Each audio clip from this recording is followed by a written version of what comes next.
realizoj qëllimin kriminal të përbashkët të pretenduar të marrjes dhe ushtrimit të kontrollit në gjithë Kosovën dhe jashtë fush veprimit të pretendimit për NKP të ngritur nga ZPS-ja. Nuk ka rëndësi nëse synimi i UÇK-s për të realizuar objektivin ushtarak nuk kishte arsye të besueshme të mjaftueshme, sepse realizimi i papërshtatshëm i objektivave ushtarak të synuar nuk do të thotë se objektivi ishte politik, siç është përshkruar në qëllimin kriminal të përbashkët të ZPS-s. Dosje 144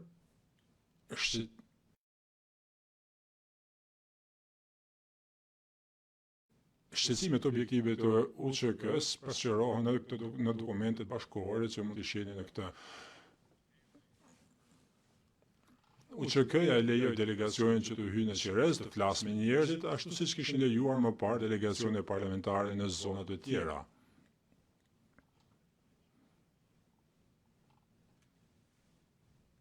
Nëse ndalimi në fakt ishte pjesë e një sulmi të organizuar kundër kundërshtarëve, UÇK-ja nuk do ta kishte lejuar, nuk do të kishte vizitat e tjera të tilla apo fjalime publike. Dhe nëse ka interpretim të arsyeshëm të provave se ndalimi ishte si pjesë e realizimit të objektivit ushtarak për të ndaluar parlamentarët nga inkurajimi i çarmatosjes në mes të përplasjeve ushtarake, atëherë kjo është jashtë shëllimit të kriminal të përbashkët të NKP-s. Për më tepër, ZPS-ja të hënën u përpoqë të sugjeronte se komunikata lëshuar më 18 shtator në një farë mënyre lidhe me incidentin e Qerezit. Megjithatë, UÇK-ja nuk e dinte se do të bëhej një vizitë në Qerez 2 ditë më vonë. Dhe fillimisht e lejoi delegacionin që të futej aty dhe të fliste me njerëzit. Komunikata 18 shtatorit nuk ka mundur të kontribuojnë në mënyrë të rëndësishme në ngjarjen e Qerezit. Diapozitivi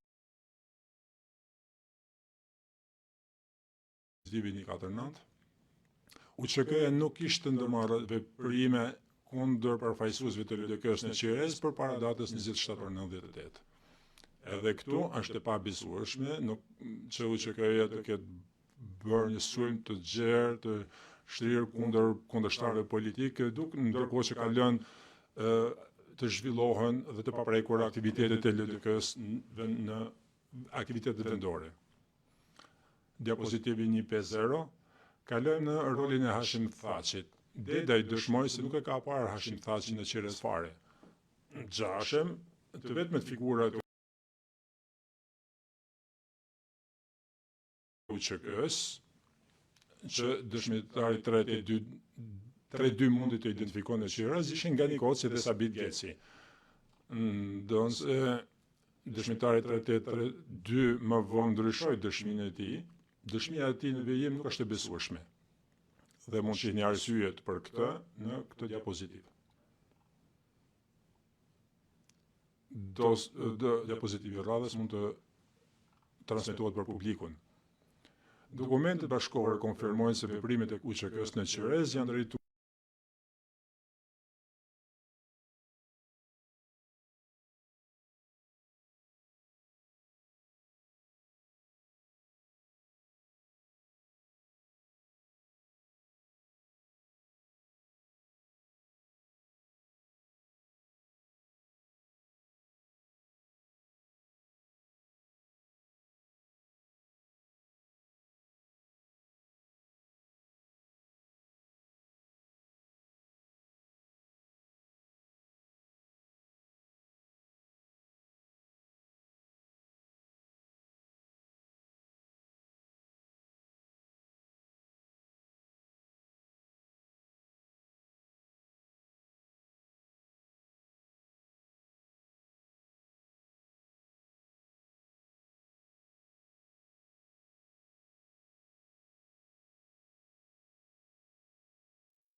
deklaratë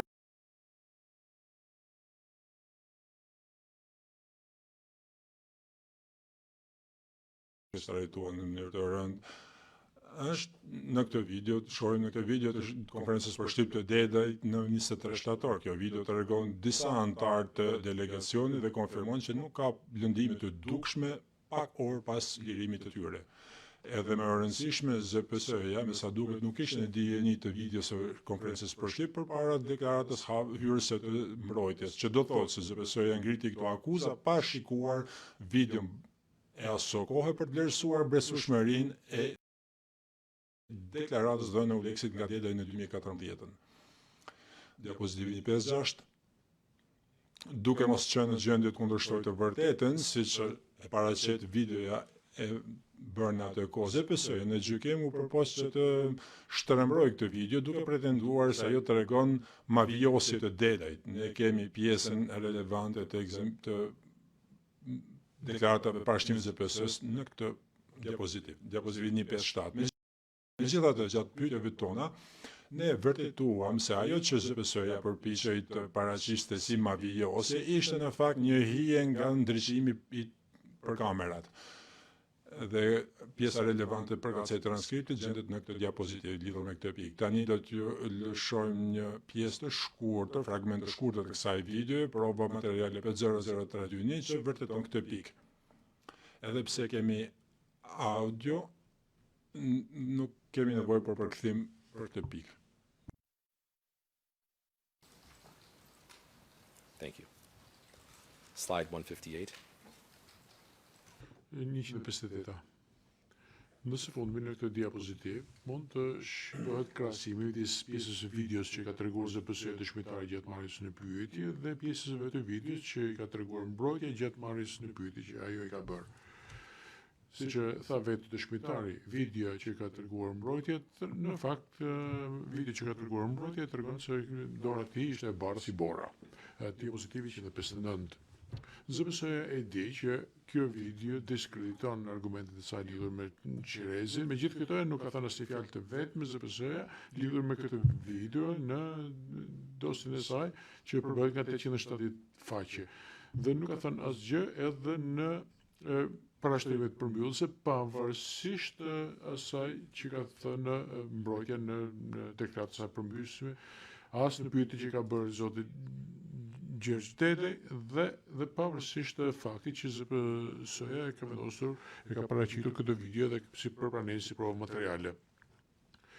Pranimi nga ZPS-ja efektit të përfuqishëm të kësaj video lidhur me këtë argument është të qashme kur nëse të kujtohet trupi gjykues se si në këtë dosje të ZPS-s të paragrafi 468, ZPS-ja pretendon që Dedaj ishte traumatizuar rënd nga ky parandalim, ende ka dhimbje në këtë dorë si rezultat e kësaj dhe për këtë bazohet në intervistën e Dedajt me Uleksin në vitin 2014. Diapozitivi tjetër nuk është për publikun. Në paragrafin 945, duke folur për impaktin e viktimës lidhur me ngjarjet e Qirezit, ZPS-ja vazhdon të citojë deklaratën për Uleksin të 2014 të Dedajt, provën 680 në faqen 34260, por e ka ndryshuar këtë pretendim duke thënë që tani Dedaj ka dhimbje kronike dhe humbje të dëgjimit, që janë lëndimet e cilat nuk janë të dukshme dhe mund të hidhen poshtë nga video e Qirezit, por ka hedhur poshtë pretendimin që Dedaj vazhdon të vuaj nga dhimbja në krahun e djathtë apo në dorë si rezultat të ngjarjeve në Qirez, siç ka thënë në deklaratën e Uleksit 2014. Arsyeja e vetme që ZPS-ja ka hedhur poshtë këtë pretendim që ka bërë në dosjen e saj paraprake është për shkak se ZPS-ja e pranon që video e Qirezit e diskrediton deklaratën për 2014 që ka dhënë Dedaj. Diapozitivi tjetër mund të transmetohet për publikun. Si përmbledhje, dëshmitë e kohës tregojnë që delegacioni nuk është abuzuar në mënyrë të rëndë as në Qirez as në Bajis dhe nuk ka të dëshmi të kohës nga 1998 të tregojë që një gjë e tillë ka ndodhur në të njëjtën kohë. këto prova diskreditojnë deklaratat e përparshme të drejta, të cilat deklaratat e disa anëtarëve të tjerë të delegacionit dhe krijon të paktën dyshim të besueshëm lidhur me përmbajtjen e këtyre deklaratave.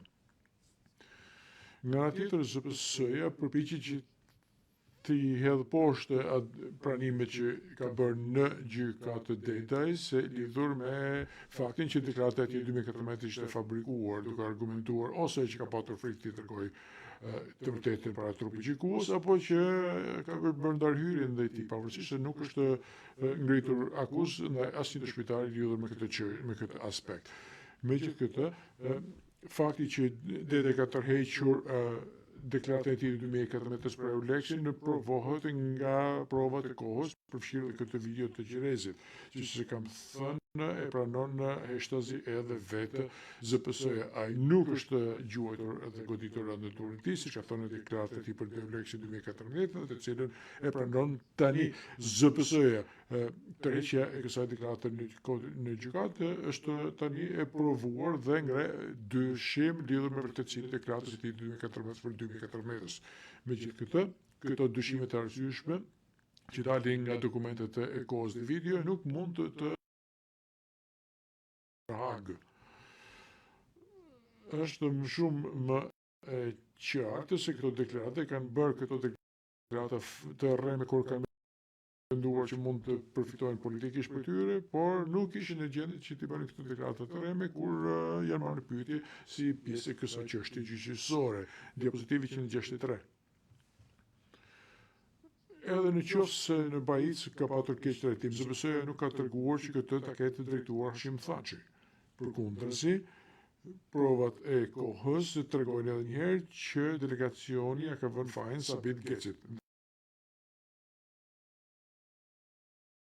Kjo është reflektohet në telegrami diplomatike të Shtetit të Bashkuar ku fajsohet Geci dhe nuk përmendet Thaçi, po kështu nuk është e vërtetë që Rugova dhe udhëheqësit e tjerë të LDK-s, me të cilët ka patur kontakte të shpeshta Sean Burnsi, të mos kenë thënë asgjë që ta implikonte Thaçin dhe t'ju ja thoshte që Thaçi dhe të tjerë duke patur parasysh që Thaçi ishte në atë kohë edhe kryesuesi i delegacionit të Kosovës në Rambuje. 164 edhe dy çështje të tjera. Së pari, për arsye që kam shpjeguar në këtë diapozitiv, të cilat janë më në hollësi në paragrafin 375 të dosjes sonë, rrëfimi i ZPS-s lidhur me torturën nuk ka mbështetje dhe së dyti ZPS-ja nuk ka provuar për të dyshimit të arsyeshëm që Sabit Geci ka kërcënuar që të vrasë Agim Krasniqin. Përkundrazi, deklarata e 2014 e vetë Agim Krasniqit nuk përmend ndonjë kërcënim të tillë. Dhe tani do të kthehemi në çështjen e dy të ashtu quajtur gazetar serb të cilët ishin para ndaluar. Të dy diapozitivat në vazhdim nuk duhet të transmetohen në publik. 166. Mund të ketë një deteksion të arsyeshëm që të ashtu quajturit gazetar serb kanë qenë luftëtar dhe ose janë parë të tillë. Ata nuk janë ndaluar për shkak se ato ishin në kundërshtim me synimin e përbashkët kriminal për të marrë kontrollin në Kosovën. Trupi gjykues ka është në dieni të provave se njëri për këtyre të ashtu quajtur gazetar ishte i njohur si paraushtarak serb nga luftrat e demokracisë në Bosnjë dhe një kontrabandist armësh dhe një person i dëshuar si kriminal lufte, nuk ka kundërshtim për këtë. Në qoftë se këto të dy janë ndaluar për shkak të realizimit të objektivave ushtarake të OÇK-s, për shkak se ato po silleshin në mënyrë të dyshimshme apo vepronin në mënyrë të tillë, apo kishin hyrë në një zonë luftarake pa kredenciale të medias, atëherë ndalimi i tyre është si në zbatim të objektivave ushtarake dhe jo të luftës kundër kundërshtarëve, të cilët kundërshtonin në antarët e NPK-s që në objektivin e tyre për të siguruar kontrollin e Kosovës. Në qoftë se është kështu, atëherë pretendimi nuk mund të shfrytëzohet për të mbështetur argumentin që bëhet fjalë për një NKB të përbashkët. Të dy diapozitivat mund të transmetohet. Nuk mund të bëhet një deduksion i arsyeshëm këtu që zoti Thaçi nuk ka marrë pjesë në fakt është një deduksion që zoti Thaçi nuk ka marrë pjesë në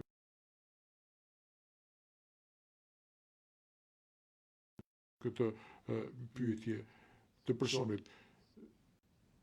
Asnjë është i quajtur gazetar vetë nuk e ka identifikuar Thaçin që ta ketë marrë në pyetje. Zoti Thaçi nuk flet serbisht dhe ekziston një dyshim i arsyeshëm nëse ai ka luajtur rol në pyetjen e këtyre individëve dhe kjo diskutohet në mënyrë të plotë në paragrafet 379-383 të deklaratës sonë përfundimtare. Nuk është e pazakontë që individ të tillë nuk kanë dërguar përpara një gjykate që janë paraburgosur në tetor të 1998-s, menjëherë për pas ofensivës serbe e cila kishte shkatruar UÇK-n dhe përpara se të hynte në fuqi armë pushimi. Diapozitivi 168. UÇK-ja nuk ishte në gjendje që të përqendrohej në krijimin e institucioneve të një procesi të drejtë në verë dhe në vjesht të vitit 1998-s. Vetëm pas armëpushimit të teritorit ishte në gjendje UÇK-ja në nëntor të 1998-s që të fillonte ristrukturimin përfshirë duke krijuar institucionet e një procesi të drejtë. Udhëzuesit e pritit 2023 të kryqit të kuqit të cilat diskutohen në paragrafin 66 të dosjes sonë përfundimtare kanë merren pikërisht me këtë dilemë të grupeve jo shtetërore të armatosura dhe procesit të drejtë. Dhe kryqi i kuqit ka përcaktuar se disa kushte të paraburgimit do të duhet të respektohen nga pala parandaluese midis brenda kapacitetit të tyre dhe kryqi i kuqit e pranon apo vëren se mund të duhet kohë për të gjetur burimet dhe për të krijuar këto procedura të efektshme të rishikimit dhe për të përcaktuar zbatuar ato. Dhe një gjë e tillë ka ndodhur pikërisht këtu. Aftësia e UÇK-s për të krijuar procesin e drejtë mund të duhet të vlerësohet brenda rrethanave në të cilat gjetet dhe jo procesit që ekziston në shtetet e krijuara prej kohësh. Rrjedhimisht ekziston dyshim i arsyeshëm që lidhur me pretendimin e ZPS-s në këtë argument të saj se në rastin e dy gazetashtë të gazetar serb, zoti Thaçi ka patur një kontribut substancial lidhur me krimet për të cilat përdoret. Tani do të flas lidhur me çështjen që ka të bëjë me Yk Bytyçin dhe do t'i kërkoj dhe Abdyl Ramës për të kursuar kohën do t'i kërkoja trupit gjykuar që të përqendrohej në paragrafet 346 dhe 352 të dosjes përfundimtare të Thaçit. 169 ZPS pretendon se zoti Thaçi i inkurajoi anëtarët e UÇK-s të luftonin në thonjse kundër të gjithë atyre që kanë respektuar shtabin e përgjithshëm, por të respektonin urdhët e vet Thaçit dhe siç të vartësit e tij e kanë kuptuar këtë mesazh dhe zbatuar atë. Ky pretendim është i bazuar në udhimin e shtabit të përgjithshëm në Dukaqin në fillim të shtatorit 1998 dhe ai analizohet në paragrafet 141-145 të dosjes përfundimtare të Thaçit dhe për të kursyer kohën nuk do t'i përsëris këtu.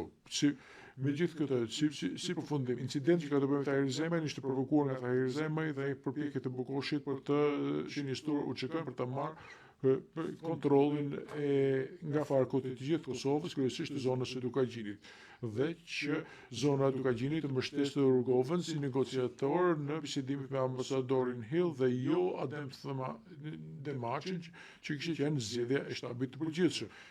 Antarët e shtabit të përgjithshëm, përfshirë Bislim Zyrapin, erdhën në Dukaqin për ta parandaluar Bukoshin dhe Zemajin që të ekzekutonte këtë kontroll dhe zoti Thaçi nuk ka përdorur dhe as ka nxitur përdorimin e dhunës kundër askujt. Edhe një herë do të nënvizuar se Bislim Zyrapi ka qenë i pranueshëm. Për sa i përket përkthyesve, përkalojmë në diapozitivin 171. That Thaçi made a significant ZPS më pas argumenton se Thaçi ka bërë një kontribut të ndjeshëm në KP duke mos parandaluar, hetuar apo dynuar të tjerë. ZPS-ja thotë që aktivitetet kriminale janë aprovuar nga Thaçi apo nga shtabi i përgjithshëm, por nuk ka prova për këtë. Ai theksion dëshmin e W0478, i cili nuk ka pretenduar se zoti Thaçi ka lëshuar apo miratuar urdhra për aktivitete kriminale. Më pas ata citojnë incidentin e Qirzin, por nuk e mbështesin këtë pretendim për arsye të cilat i kemi thënë, kalojmë tek 173 dhe mund të transmetohet në publik. ZPS-ja pretendon se Thaçi ka shfrytëzuar fuqinë si kryeministër për të emëruar të bashkëakuzuarit dhe anëtarët e tjerë të NKP-s në pozicione të nivelit të lartë në qeverinë provizore. Së para nuk ka prova për të dyshimit të arsyeshëm që zoti Hashim Thaçi të ketë caktuar në që të jenë anëtarë të qeverisë person të shfrytëzoj pushtetit i si kryeministër për të emëruar të bashkëakuzuarit dhe anëtarët e tjerë në qeverinë e përkohshme. Së dyti, ZPS-ja nuk ka arritur që të provojë dhe as të pretendojë që Hashim Thaçi e kishte ditur që ndonjë anëtar i qeverisë së përkohshme të ketë kryer krime. 174. Në paragrafin 456, ZPS-ja thotë se KFOR nuk ka marrë njoftime nga udhëheqja e UÇK-s për të hetuar krimet e bëra nga anëtarët e UÇK-s, pavarësisht se ka patur mundësi për ta bërë një gjë të tillë dhe për të marrë masë kundër tyre. Së pari, nëse ka marrë apo jo UÇK-ja referime apo ka marrë masë disiplinore, nuk ka vlerë lidhur me vlerësimin e rolit apo kontributit të ndjeshëm të zotit Thaçi. Është e rëndësishme, është veprimi personal të Thaçit. Nuk ka prova për të dyshimit të arsyeshëm që Thaçi ka patur njohuri për krime specifike të bëra nga anëtarët e UÇK-s, që të ishin vartësit e tij dhe për të cilat nuk ka patur linjë KFOR apo miku. Kalojmë në 175. Në fakt, Paul Wills tha që nuk i kujtohet askush nga anëtarët e Komunitetit Ndërkombëtar që të ketë thënë që zoti Thaçi apo UÇK-t të duhet të bënin më shumë për të hetuar dhe për të ndjekur krimet dhe se ai vetë si këshilltari ligjor i delegacionit të Kosovës as nuk i ka thënë ndonjëherë zotit Thaçi që ai ka patur detyrimin për të hetuar dhe për të dënuar të tjerët. Mëtej, ZPS-ja pretendon se zoti Thaçi ka kontribuar në synimin e përbashkët kriminal përmes shpërndarjes së informacionit për ta nxitur synimin e përbashkët dhe për të krijuar frikë, pabesim dhe urrëti. Në paragrafin 492 ZPS-ja thotë se Thaçi ka përdorur informacionin dhe shpërndarjen e tij përmes deklaratave publike dhe medias si mekanizëm për të nxitur synimin e përbashkët ndaj aty në drejtim të anëtarëve të UÇK-s të cilët do të ishin ata që do ta zbatonin. Diapozitivi 176. ZPS-ja nuk ka treguar se si këto deklarata publike apo fjalime publike kanë kontribuar për krimet të cilat paraqiten akt akuzë, apo që ka patur ndonjë lidhje mes shpërndarjes së informacionit në fjalë dhe krimeve të akt akuzës. Trupi gjykues i kërkohet që ta vlerësojë një gjë të tillë, pasi kemi parë në raste të mëparshme të NKB-s kur gjykatësit kanë parë efektin dhe impaktin e deklaratave publike dhe fjalimeve të akuzuarit. Jo referoj juve ndaj çështjeve që paraqes në këtë diapozitiv. 178. Deklarata nr. 7, ku bëhet fjalë për grushtin e pamëshirshëm dhe luftën speciale. Nuk ka prova se kush është autori i këtij teksti. ZPS-ja nuk ka prova të besueshme që ta lidhë Hashim Thaçin në përgatitjen e përshpërndarjen e ndonjë komunikate apo deklarate publike, përfshirë edhe këtë. Edhe në qoftë se do të kishin këto, atëherë si është në lidhje logjike me krimet e akt akuzës.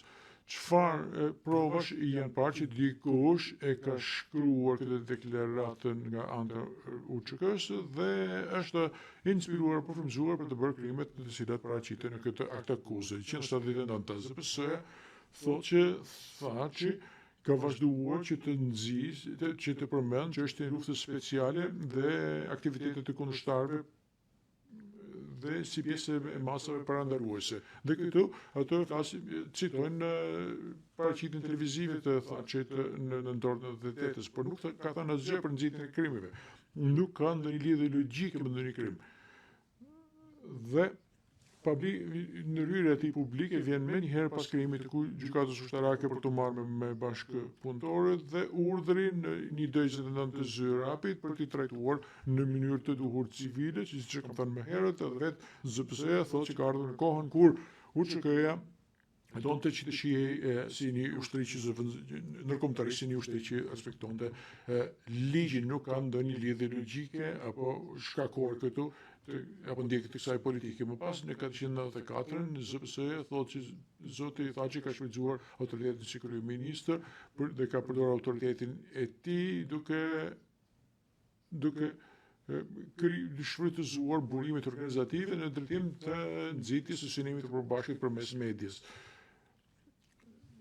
I vetmja mbështetje për këtë është pretendimi në poshënimin 2037 që Thaçi dhe Veseli kanë vizituar Kosova Presi me 12 maj 1999 dhe kanë shprehur vlerësim të punës së tyre. Dhe më pas është thënë që ato kishin mbështetjen e Kosova Press kishte mbështetjen e shtabit përgjithshëm të qeverisë së përkohshme dhe qeverisë së Shqipërisë. Siç kemi thënë në paragrafin 253 deri 255, video e vizitës nuk tregon ndonjë dëshmi që të Thaçit që të vlerësoj Kosova Presi. Megjithatë, vetëm fakti që Thaçi mund të ketë shprehur vlerësim të punës së Kosova Presi në mes të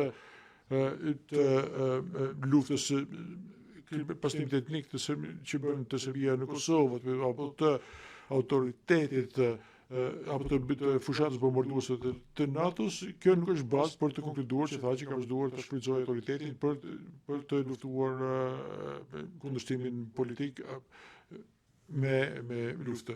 Në paragrafin 181, në 495 ZPS thotë që Thaçi ka bërë deklaratë publike të cilat synonin që të krijonin frikë dhe urrejtje të oponentëve. Shumë organet e medias kanë mbutuar komunikate të cilat thuhet që kishin autor Thaçin, të cilat kishin të pasakta dhe të rrezikshme të cilat synonin të eliminonin oponentët në për ta mbështetur këtë, të mbështetën në deklarën e ZPS të Recep Selimit, që ka të bëjë me komunikatën 59, që nuk është e besueshme para syve që kemi mendur. Kemi përmendur po kështu, për mbështetjen po kështu dhe në dy intervistat të gazetave të janarit 99 dhe të majit 99, nuk ka asgjë për të sugjeruar këtë që zoti Thaçi donte që të bëshin krime kundër civilëve dhe në gjatë gjithë kësaj periudhe komuniteti ndërkombëtar e ndiqe punën e zotit Thaçi. Megjithatë, nuk ka prova që të paraqiten që ndokush në UÇK, edhe duke kur i ka lexuar këto intervista, të ketë arritur në përfundimin që të ketë lexuar apo të jenë frymëzuar për këtyre për të kryer krimet që paraqiten në akt akuzë. Në këtë mënyrë as nuk mund të arrihet konkluzioni që të ketë patur një kontribut të ndjeshëm për ndonjë krim.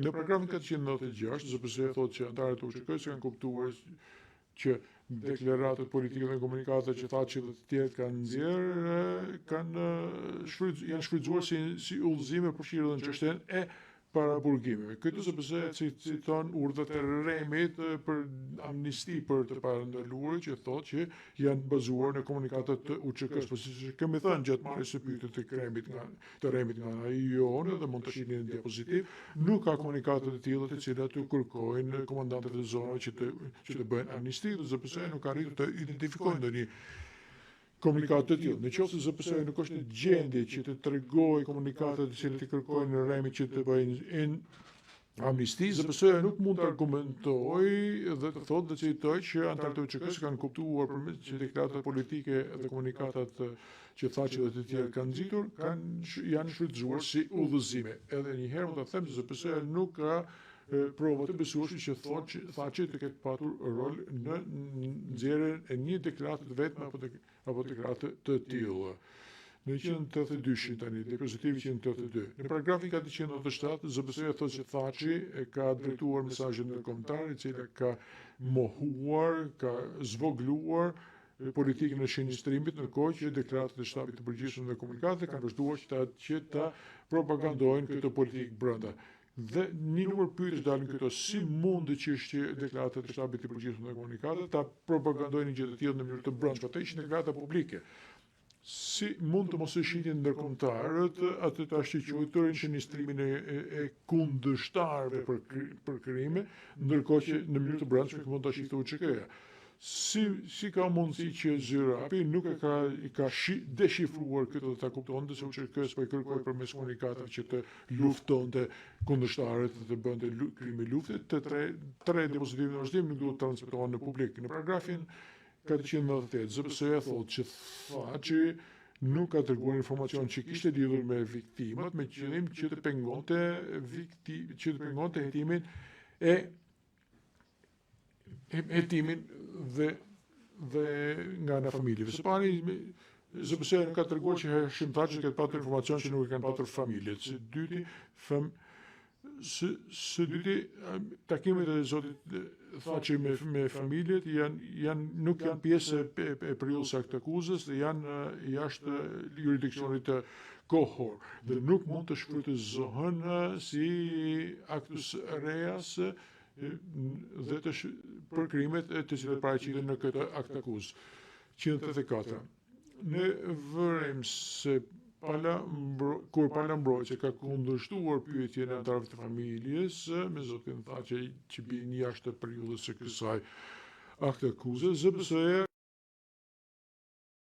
ka thënë që nuk po përpiqet që të merrte dëshmi lidhur që të provonte actus reusin e ndonjë krimi përfshirë dhe lidhur me zhdukjen e dhunshme, por për të provuar mensrean e tij për krimet që janë brenda periudhës së akt akuzës. Trupi gjykues e lejoi ZPS-n që të vazhdonte me bazën e kësaj oferte. Ne jemi ne kundërshtuam mungesën e njoftimit lidhur me përpjekjen e ZPS-s për ta shfrytzuar këtë provë të takimit që është jashtë afatit kohor të akt akuzës për të provuar actus reusin e një kontributi të rëndësishëm në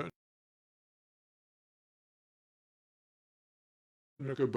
Në paragrafin 499, ZPS-ja pretendon që takimi Thaçit me Human Rights Watch në dorë të 98-s ka legitimuar së brendmi krimet e UÇK-s duke çuar më tek kështu synimin e përbashkët të kriminal, siç kemi shpjeguar siç kemi shpjeguar në paragrafin 271-277 të dekretës son përfundimtare, ka një interpretim të arsyeshëm që Thaçi e ka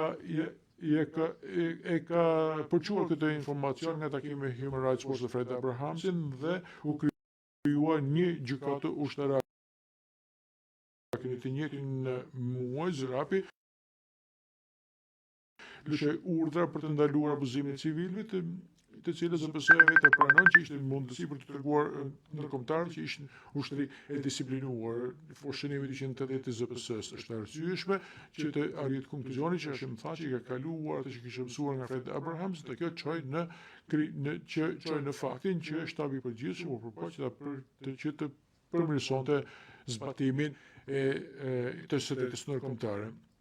Gjatë argumenteve të mbyllësve ndan shtator 2026, ZPS-ja foli për takimin për këtë takim dhe tha që ishte një shembull i fjalëve të zotit Thaçi dhe e sjelljes së tij që ishte në fakt vetëm një pretendim i anëtarëve të NKB-s për të fshehur shënistrimin e dëshmitarëve e kundërshtarëve dhe krimet. Edhe një herë e them se asgjë në këtë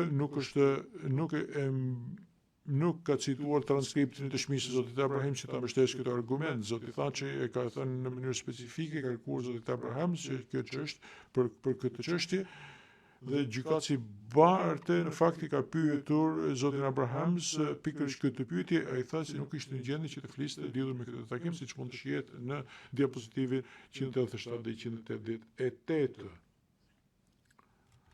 Kalojmë tani në diapozitivin 191. Në paragrafin 501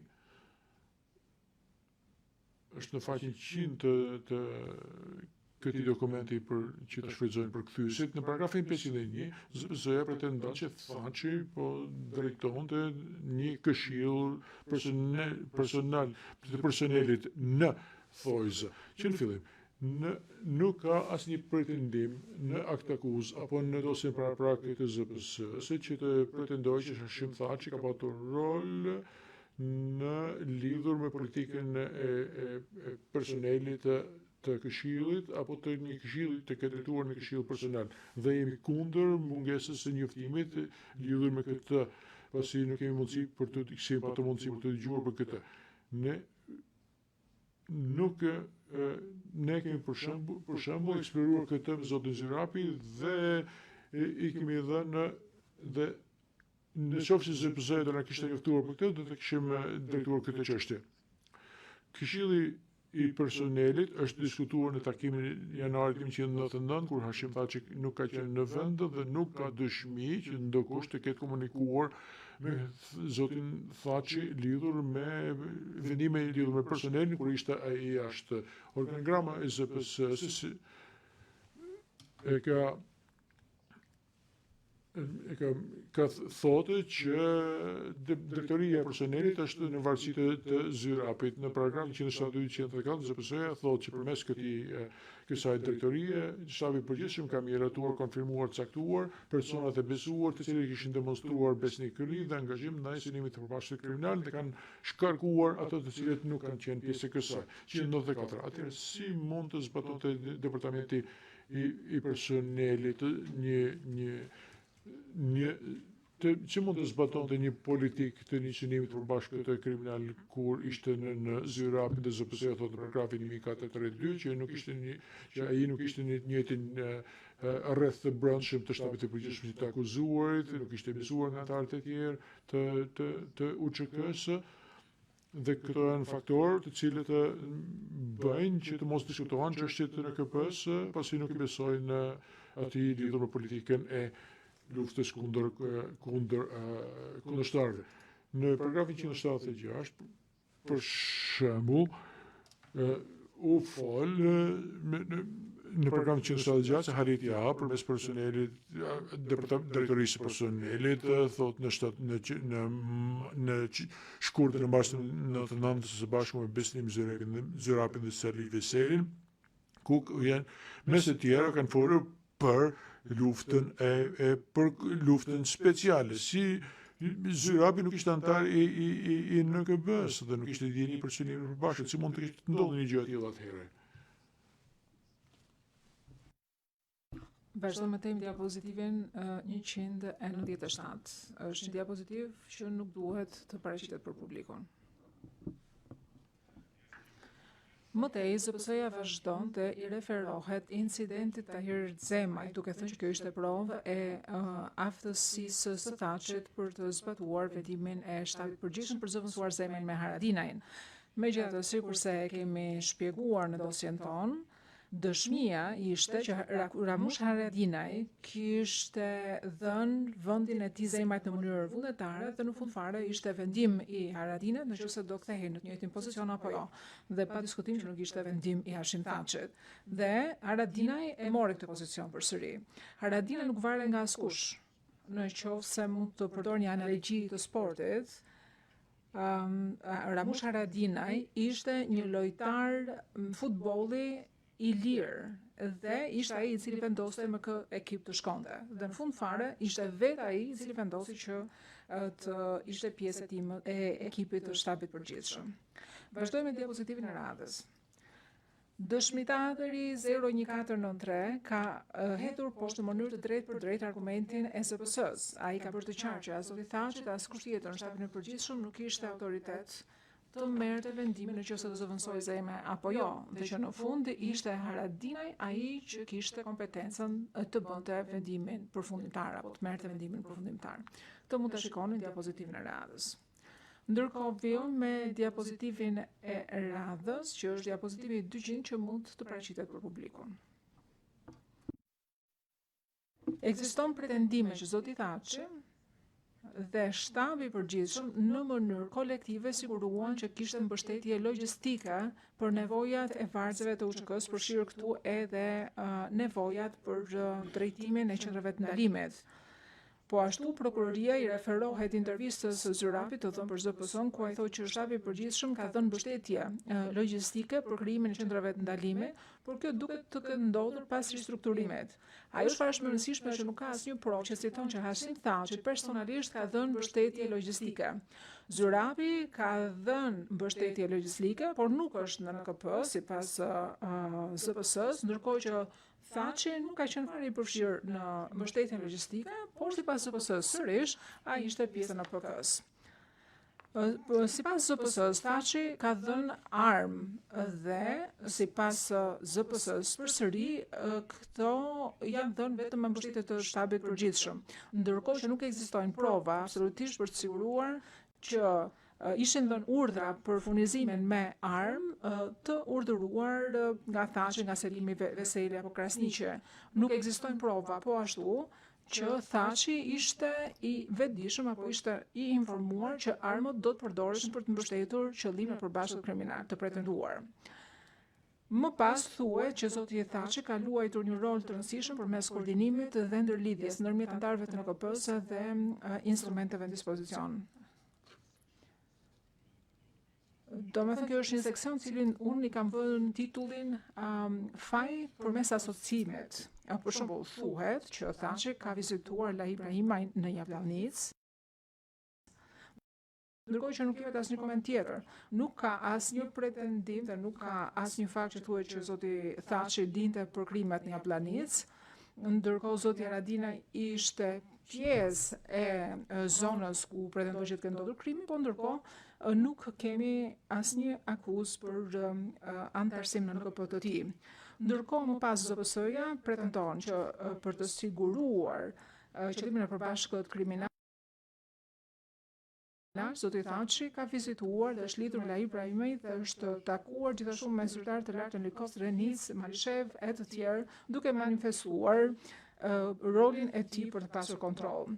Në interes të kohës do thoya që ZPS-ja nuk jep asnjë provë që Thaçi ka pasur ndonjë bisedë me asnjë palë për sa i takon bashkëpunëtorëve të ndaluarve apo nevojës për të shënjestruar tash quajtur oponent.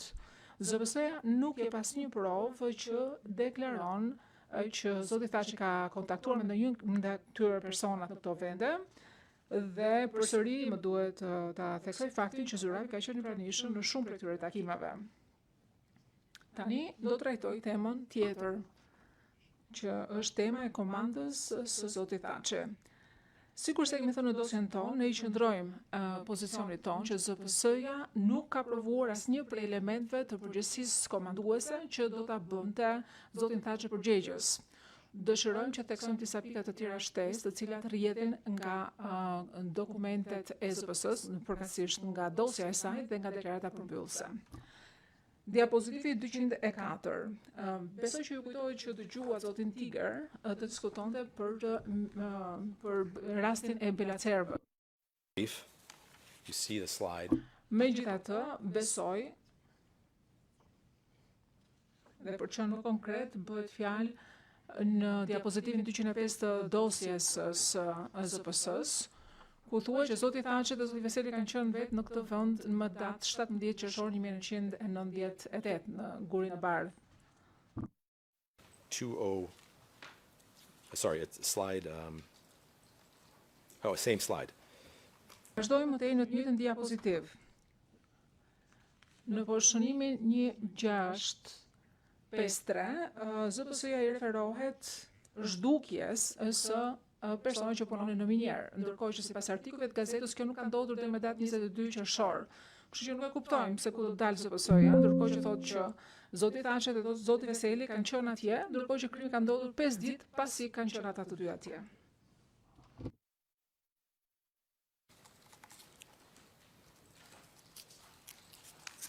And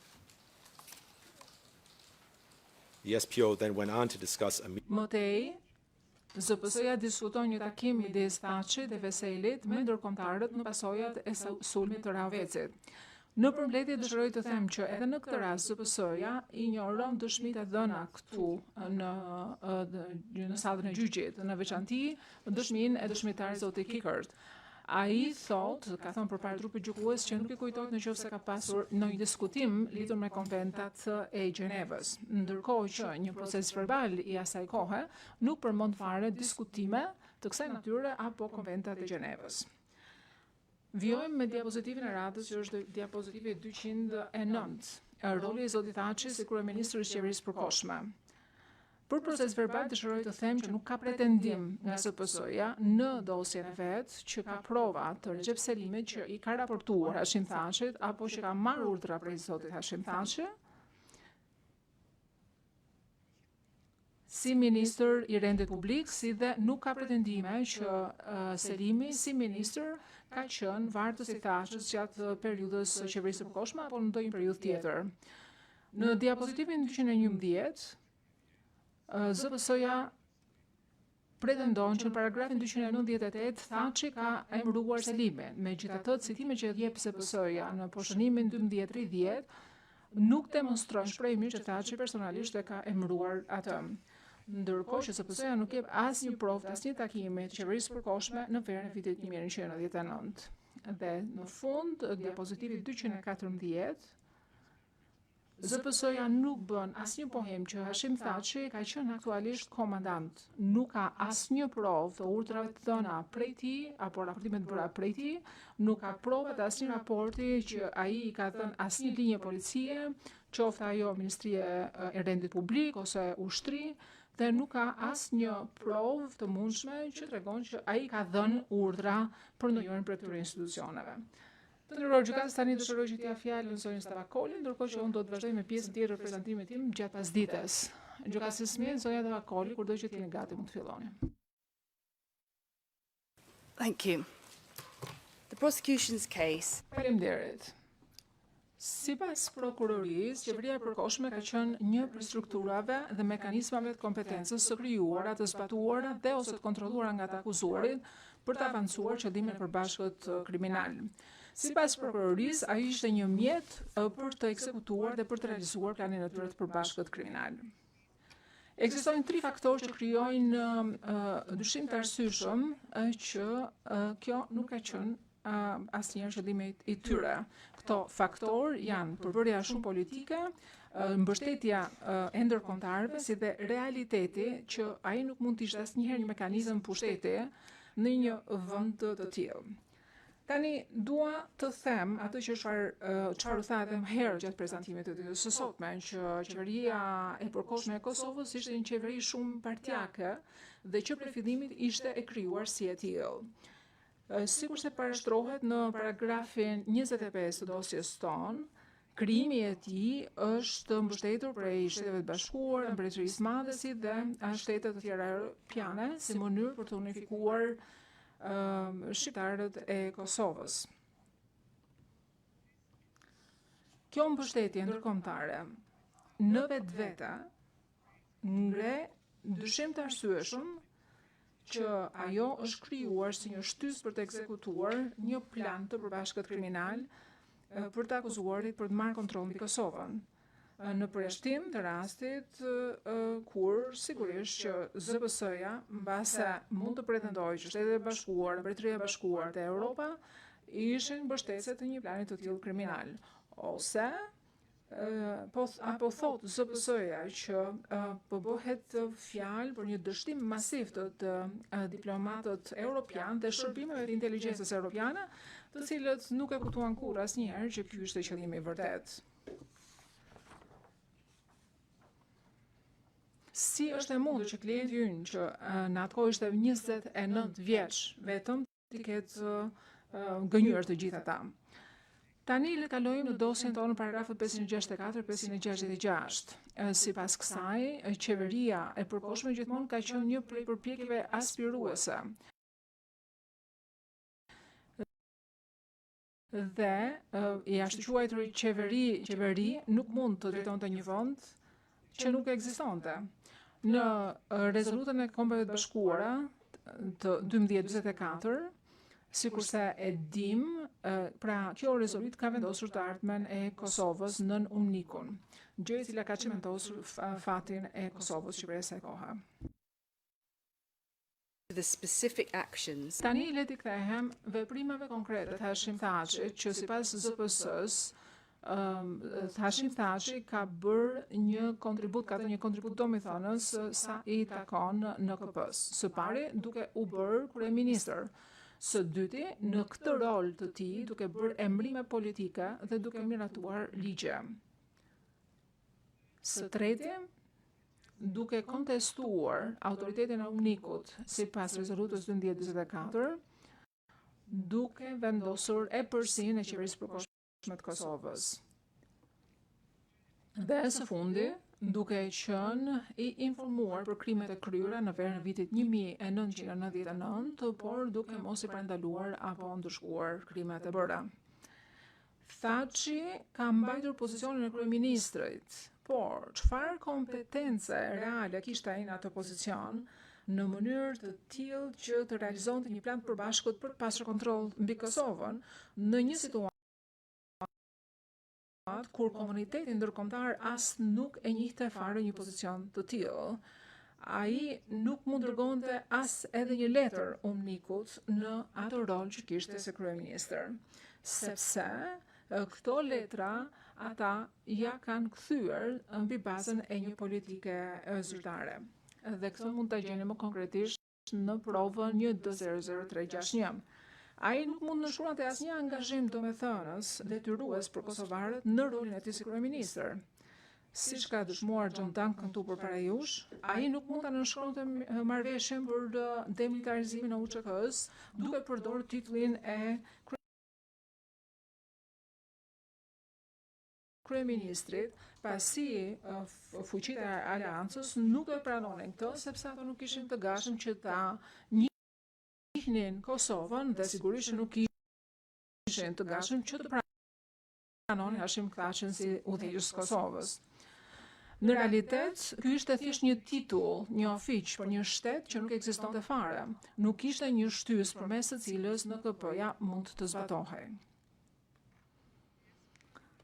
ZPS-ja pretendon se në rolin e vet si kryeministër, Hashim Thaçi ka miratuar legjislacion si dhe ka bërë emrime politike, të cilat ishin një kontribut domethënës për qëllimin e përbashkët kriminal. Megjithatë, ZPS-ja nuk ka vërtetuar për te dyshimit arsyeshëm që ai personalisht ka nxjerr ligje dhe dekrete të qeverisë së përkohshme që kishin të bënin me aspekte të qeverisjes civile. Në paragrafin 44 të dosjes son, në paragrafin 44 të dosjes së ZPS-s, ZPS-ja i referoi dokumenteve shtesë përveç atyre të cilat ne i kemi trajtuar në dosjen paraprake dhe që i kemi elaboruar më tej në paragrafet 230-229 të dosjes son për të mbështetur këtë pretendim. Këto dokumente të reja në thonjza nuk e çojnë prokurorinë asgjë kundi.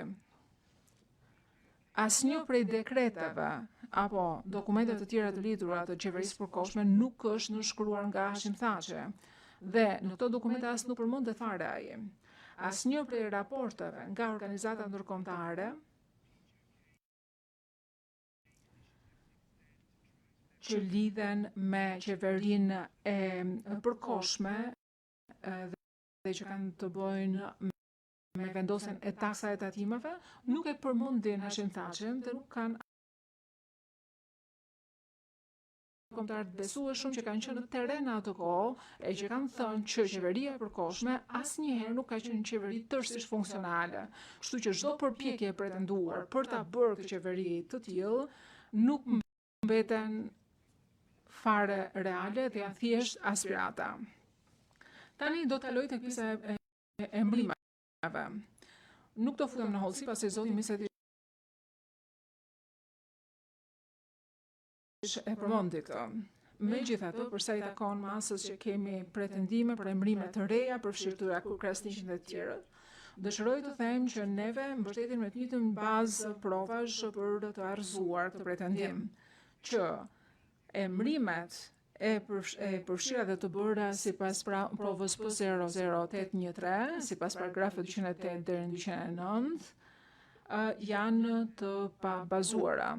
Gjithashtu do ju referonim që shikoni provën 1D000770, paragrafi 201, se deklaratën e pa verifikuar të bashkëakuzuarve në paragrafin 119.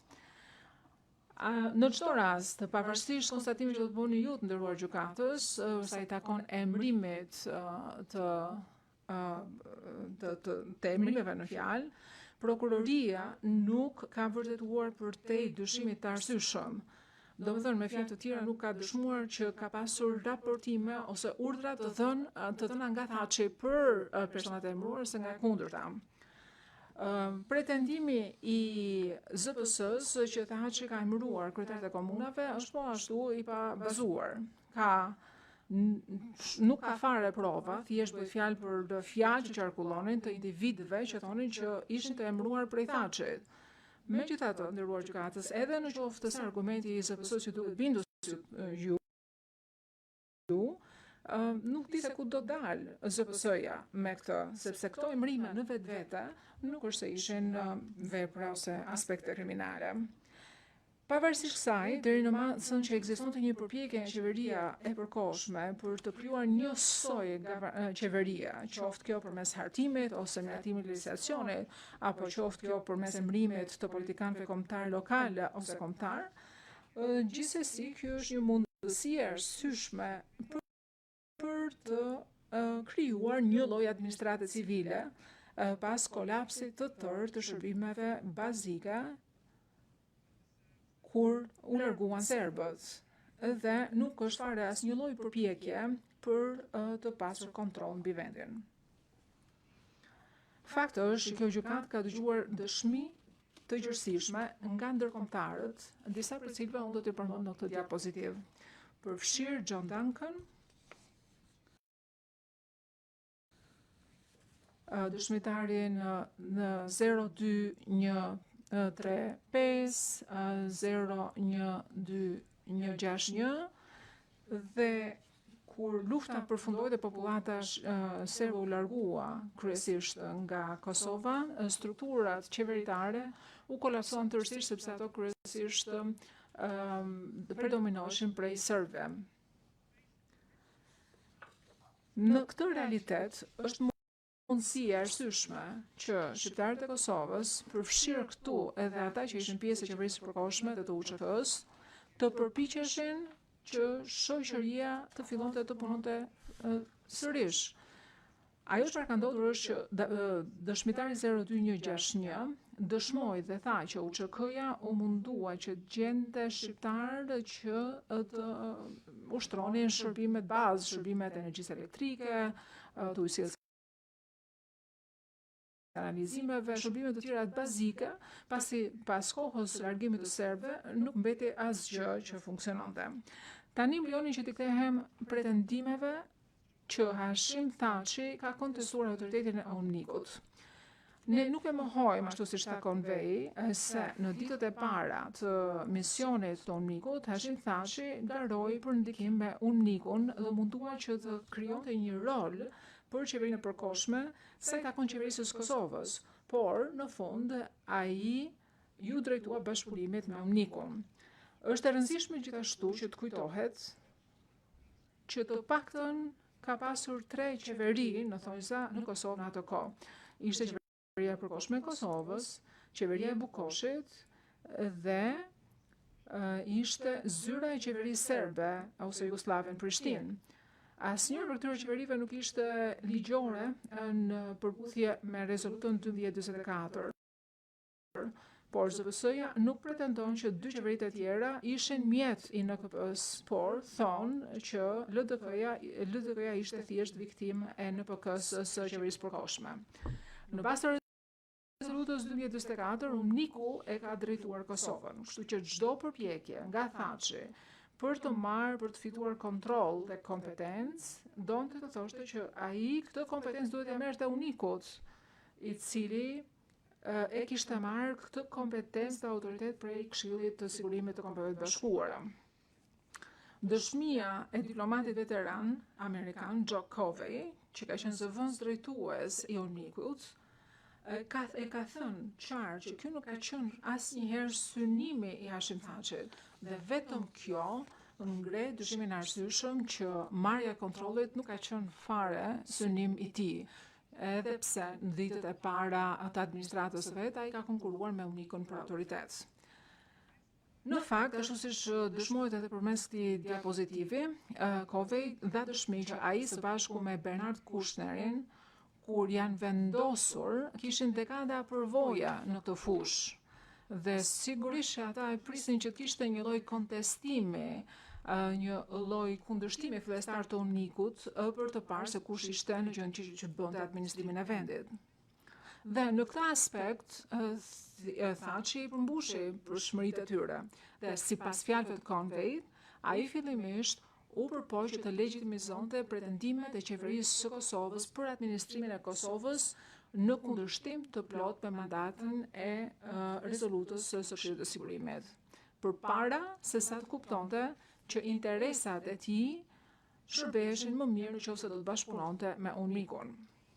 Në të vërtetë, Hashim Thaçi në fund njohu dhe respektoi autoritetin e unikut, gjë e cila është konfirmuar edhe nga vet Bernard Kushneri në një kablogram që mban datën 16 nëntor 1999, të cilën mund ta shikoni në diapozitivin që keni përpara. Ai deklaron të gjithë udhëheqësit, përfshirë dhe Thaçin, e pranuan rolin tim të posaçëm, pra si autoritet legjislativ dhe si vendimarrës fundor.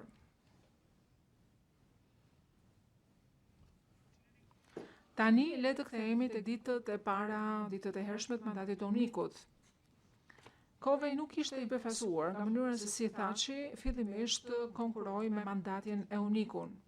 Dhe ai e thot në fjalët e veta, të cilat mund t'i lexoni në këtë diapozitiv, që ata po merreshin me dikë që kishte një moshë shumë të re, ishte shumë i ri, dhe i cili po përpiqej që të ndërtonte, po përpiqej që të kapte mundësinë që ai mendonte që kishte përpara vetes. Pse do befasoj ajo që ky ishte mënyra se si ai u soll fillimisht. Bëhej fjalë thjesht për një person që ishte shumë i ri, që ishte shumë ambicioz dhe që po përpiqej që të gjente rolin e vet. Të nderuar gjykatës, sepse e dini, kjo është ajo çfarë bëjnë politikanët. Politikanët mundohen që të kenë posturën dhe pozicionin dhe që të bindin audiencët ose zgjedhësit e tyre për të përfitimet e tyre politike aktuale ose të ardhme. Prokuroria ka shumë të vështirë që të provojë përpara jush përtej dyshimit të arsyeshëm se kur Thaçi ka pasur është pozicionuar në një formë saktuar dhe kur ka qenë real dhe i vërtet. Një shpjegim i arsyeshëm i sjelljes së Thaçit sa i takon unikut ishte që ai po mundohej që të ndërtonte një bazë pushteti për një jetë të tërë në politikë, sepse sipas fjalëve të Conwayt, që jepen në transkript 251001, ai dinte që këtë kompetencë ai nuk i kishte në atë kohë. Besoj që ju kujtohet, të nderuar gjykatës, nëse do shihni provën materiale 1D00216, që vera e 99-s vijoi me krijimin e partisë politike të tij më datën 10 tetor 1999. Megjithatë, erdhi një kohë, ashtu siç është dëshmuar dhe prej Dërkit dhe Kovejt, që Thaçi e kuptoi që ambiciet e veta përmbusheshin më mirë po të bashkëpunonte me unikun, gjë të cilën ai bëri fakt. Për proces verbal mund të referoni transkriptit në faqen 25102, faqja 27, 594, 1D00390, paragrafi 69 deri në 71, dhe më pas 1D00428, paragrafi 19, transkripti 25113, faqja 28024. Në deklaratën e vet, zoti Kovej thot, zoti Thaçi luajti një rol shumë konstruktiv për të avancuar qëllimet paqëruese dhe paqevendose të unikut, duke pranuar se qeveria e përkohshme e Kosovës, ku ai ishte kryeministër, ishte bërë jo e rëndësishme pas mbërritjes së unikut, duke pranuar role të duhura brenda strukturave të përbashkëta të administrimit duke ndar kompetencat si dhe duke njohur figurat të cilët ai më parë kishte denoncuar dhe duke pranuar ato problemet e partisë së vet në nivelet dhe gjithashtu duke njohur dhe humbjet e partisë së vet, pra në zgjedhjet e komunave dhe zgjedhjet lokale. Të nderuar gjykatës, si është e mundur që një person, një burr i cili pajtohet që të demilitarizojë UÇK-n, që punon në mënyrë konstruktive me unikun mbas luftës dhe i cili më pas në tetor të 2000-shit dhe në nëntor të 2001-shit pranoi humbjet në zgjedhjet demokratike dhe vazhdoi që të punonte fort derisa i fitoi zgjedhjet në vitin 2007. Kështu që si mundet që një person i tillë të duket një person që mundohej që kishte kontroll dhe fitonte kontroll mbi Kosovën. Ne themi që ky nuk është rasti dhe mendojmë që ZPS-ja nuk është bindur në atë çfarë thotë dhe nuk ka pikë dëshmie dhe prove për argumentet e veta. Mendojmë që ky është momenti i përshtatshëm për të bërë pushimin. Gjykatësi Smith në rregull do bëj pushimin deri në orën 2:30. Tani do bëj pushimin. Sekretari, jemi të gjithë në kam.